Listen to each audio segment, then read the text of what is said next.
Tem surgido um certo consenso entre antifeministas, em especial o pessoal de movimentos dos direitos masculinos, é que o problema não é exatamente o feminismo, o problema não é exatamente matriarcado, que o problema seria o ginocentrismo.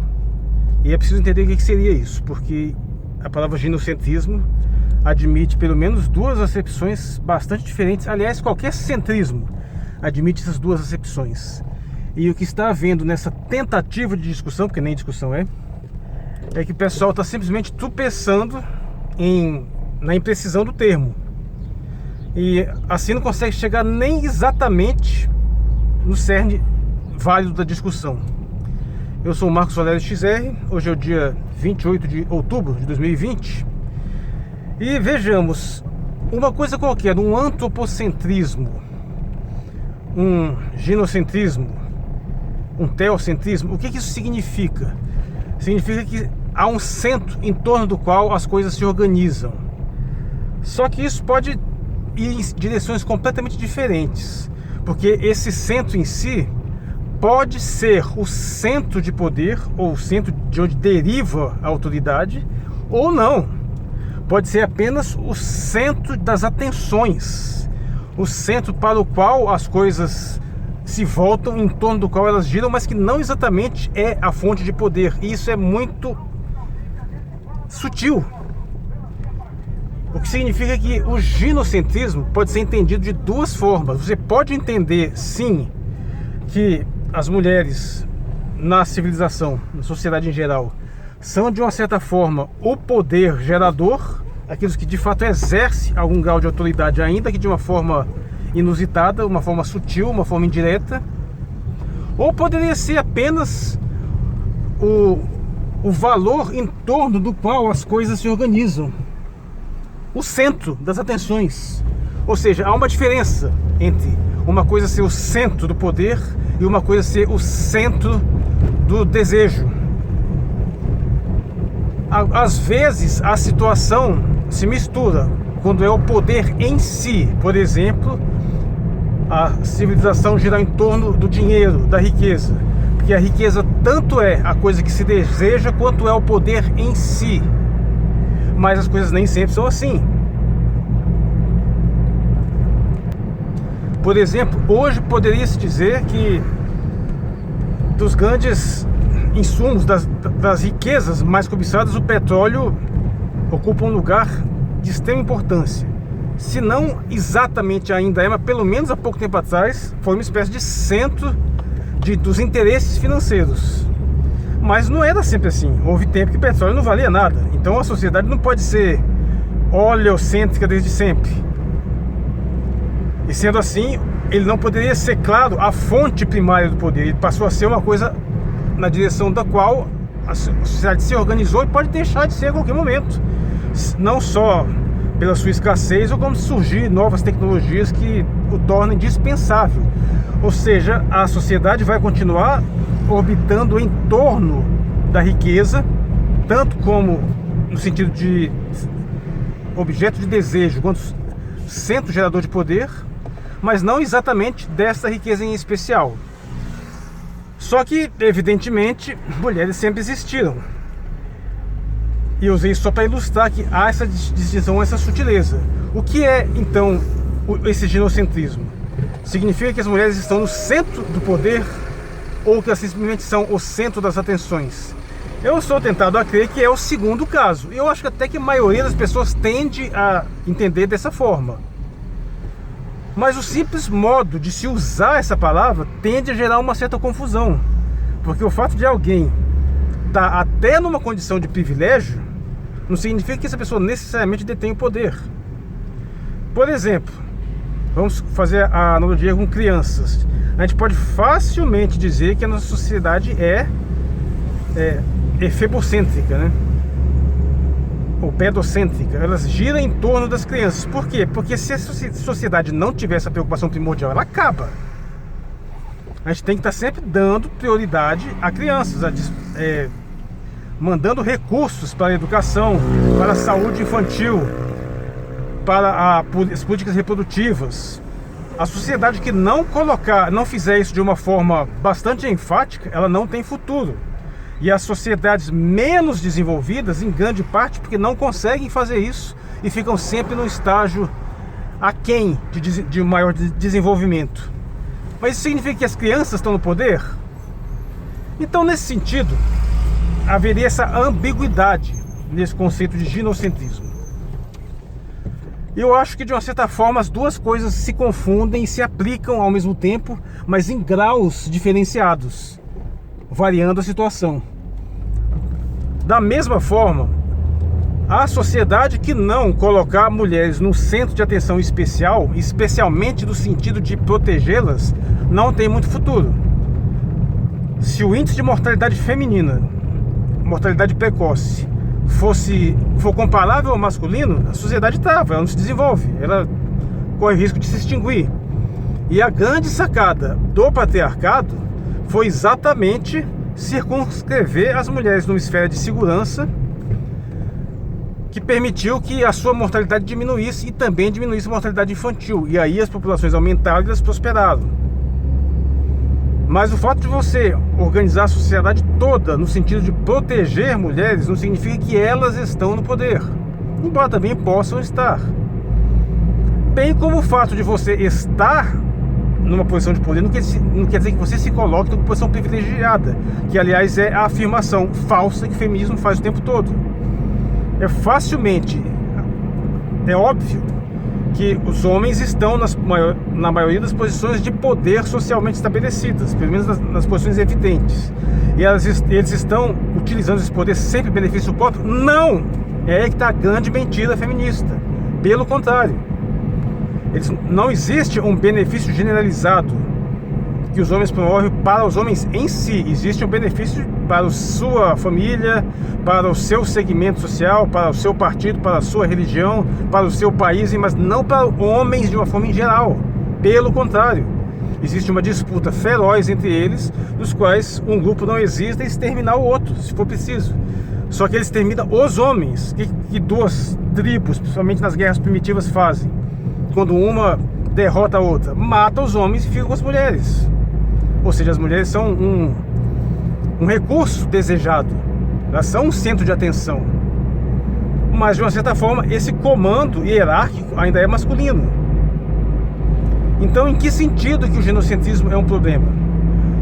Claro que esse argumento pode ser invertido, porque de uma certa forma você pode dizer sim que mulheres estão numa condição de privilégio, uma vez que elas não estão submetidas a essa maior violência, a morte na guerra, a morte na caça, no desbravamento dos ambientes, até na construção civil. Ou seja, elas estão protegidas desses riscos e, no entanto, usufruem dos benefícios. E isso nunca mudou.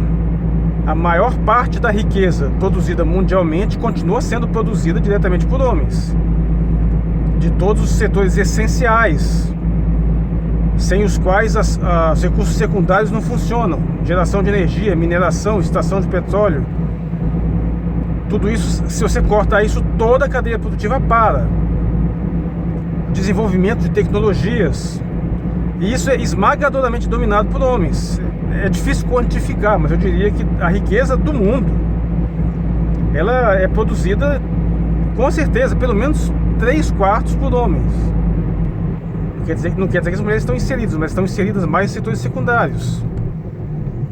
Mas, e isso tem dados, as mulheres consomem cerca de 70% das riquezas da humanidade. E isso tem dados para isso. Você observa isso até mesmo pelo simples fato das políticas econômicas ser frequentemente direcionadas a elas. Bolsa Família pago a elas, Minha Casa Minha Vida direcionado para mulheres, pelo fato de elas contribuírem menos com a previdência e usufruírem mais, ou pelo simples fato de você entrar num shopping center e observar que 80% das lojas são direcionadas para o público feminino. Isso é auto-evidente.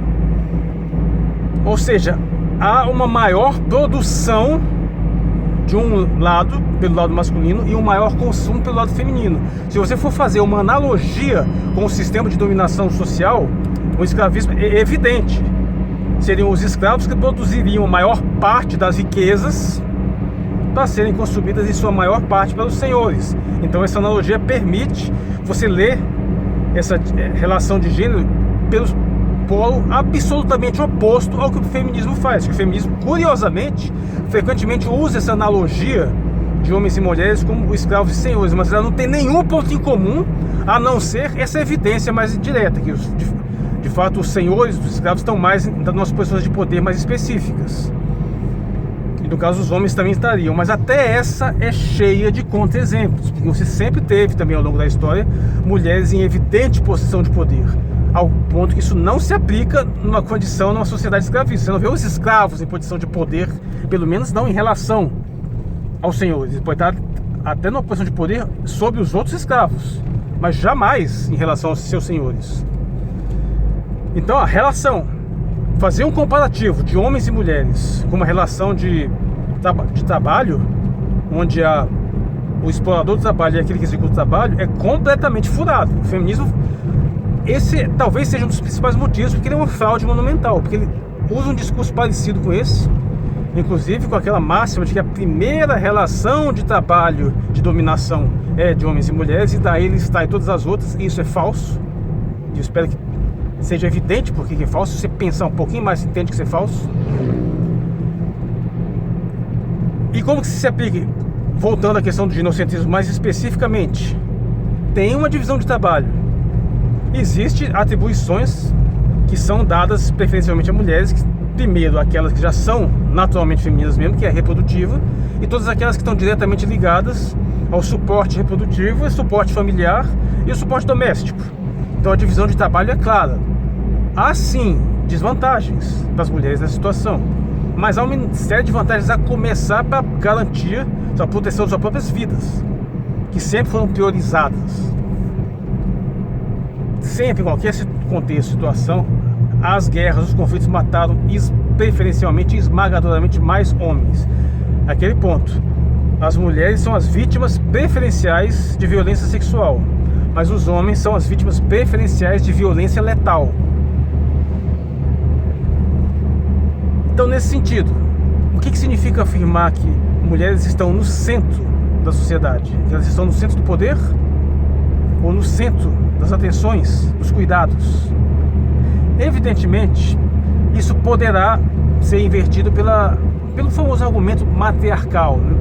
De que apesar da sociedade se organizar abertamente de uma forma androcêntrica, aí sim, homens em posição de poder nos postos chaves, no comando das instituições, nas chefias de Estado, isso é evidente. Apesar disso, toda essa estrutura ainda estaria dependente de uma estrutura doméstica que no fundo seria sim ginocêntrica, visto que mesmo em sociedades muito demarcadas assim pela diferença de gênero, não é incomum que as mulheres tenham uma autoridade caseira até superior à masculina, a começar pela tradição maternal, né? Geralmente as mulheres vivem mais, e mesmo o homem mais dinâmico, mais autoritário, geralmente a mãe dele o acompanha muito tempo, ele sempre tem algum respeito, geralmente tem algum respeito, algum grau de obediência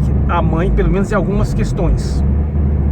Então existe uma dinâmica sutil aí que dificulta muito essas leituras de perpassar exatamente de onde vai para onde veio o poder da sociedade. Mas de uma forma geral, eu ainda sempre coloquei um ponto chave, que um dos fundamentos primários do poder é a força.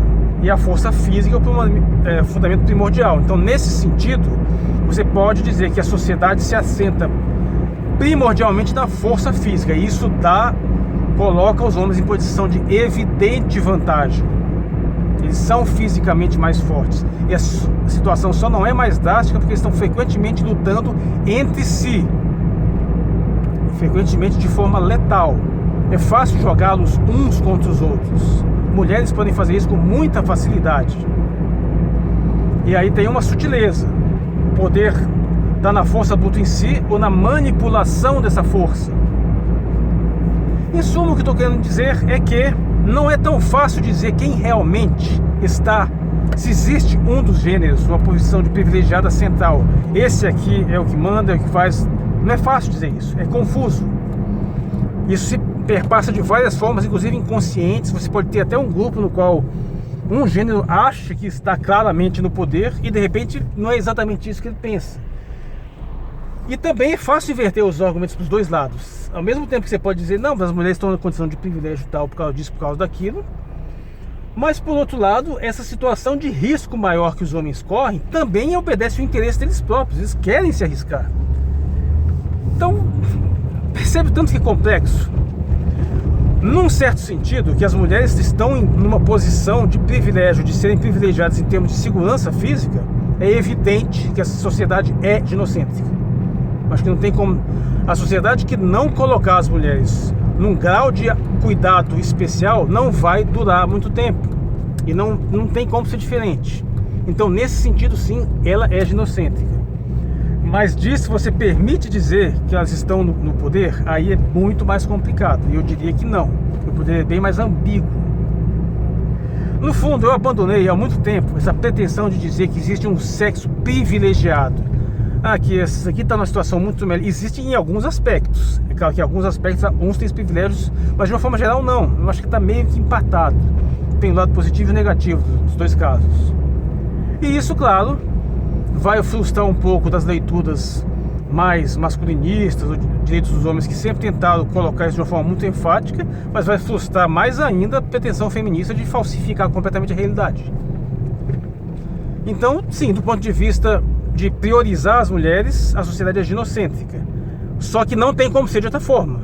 Não dá para você repartir de uma forma perfeitamente igual e deixar, por exemplo, o índice de mortalidade precoce masculino e feminino ser o mesmo, a não ser que esse índice seja esmagadoramente baixo, assim, muito abaixo do que a gente está acostumado realmente. Aí pode até ser. Não existe uma sociedade assim, viu? Logo avisando. Nem as mais desenvolvidas, mais sofisticadas. Agora, daí a dizer, se elas estão numa condição de poder e privilégio, aí a situação complica bastante. Até porque às vezes é a dificuldade de saber reconhecer, saber até utilizar isso, né? Por exemplo, sabemos que a legislação atual é esmagadoramente favorável a mulheres. Claro, as mulheres têm uma situação tal que ela pode te ferrar a qualquer momento. Eu, por exemplo, moro numa casa que é dos meus pais, depois que eles faleceram, eu tô aqui. Então a casa é minha e a outra parte da minha irmã. Somos os únicos herdeiros. Mas com a lei Maria da Penha, minha esposa pode me pôr para fora de casa. E eu que me ferre. Então esse poder está aberto. Elas têm essa possibilidade. Mas a maioria delas não usa esse recurso.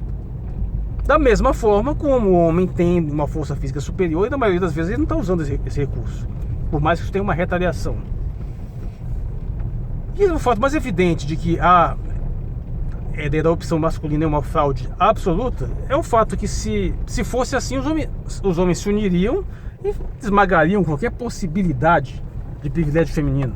Ora, seria do interesse de alguns deles fazerem isso. Vamos nos organizar aqui, vamos escravizar todas as mulheres, todo mundo vai ter sexo, pode perfeitamente fazer isso. Fazem? Não, nunca fizeram, não dessa forma. Até porque o impulso sexual masculino não é muito bom em compartilhar, né? Ele gosta de acumular. A tendência masculina do macho geral na natureza é a eliminação entre os machos e tentar obter o máximo de espólio possível de mulheres. E de uma certa forma essa dinâmica se mantém na atualidade, motivo pelo qual os homens não cooperam tanto entre si. Eles estão dispostos a ferrar com os outros homens em benefício de mulheres. O Estado funciona assim. Quando o indivíduo vai ser preso, quando o Estado vai utilizar seu aparato repressor em favor de mulheres, no final das contas quem vai lá exercer essa repressão são homens, contra outros homens. É auto-evidente. Veja o meu vídeo lá sobre defendendo a honra das donzelas, que explica isso muito bem. Esse é um dos vídeos até mais bem sucedidos desse canal. Mas a questão fica, o que significa esse ginocentrismo? Eu já vi algumas pessoas se dando conta dessa confusão, dessa discussão, mas às vezes ela escapa completamente e o pessoal chega ao ponto de dizer que a sociedade tem que deixar de ser ginocêntrica, meu amigo. Nesse sentido de privilegiar a segurança feminina, não tem como deixar de ser. A sociedade que fizer isso não dura muito tempo. É um imperativo. E é isso, eu sou o Marcos Valério XR, hoje é o dia 28 de outubro de 2020. Obrigado por sua atenção.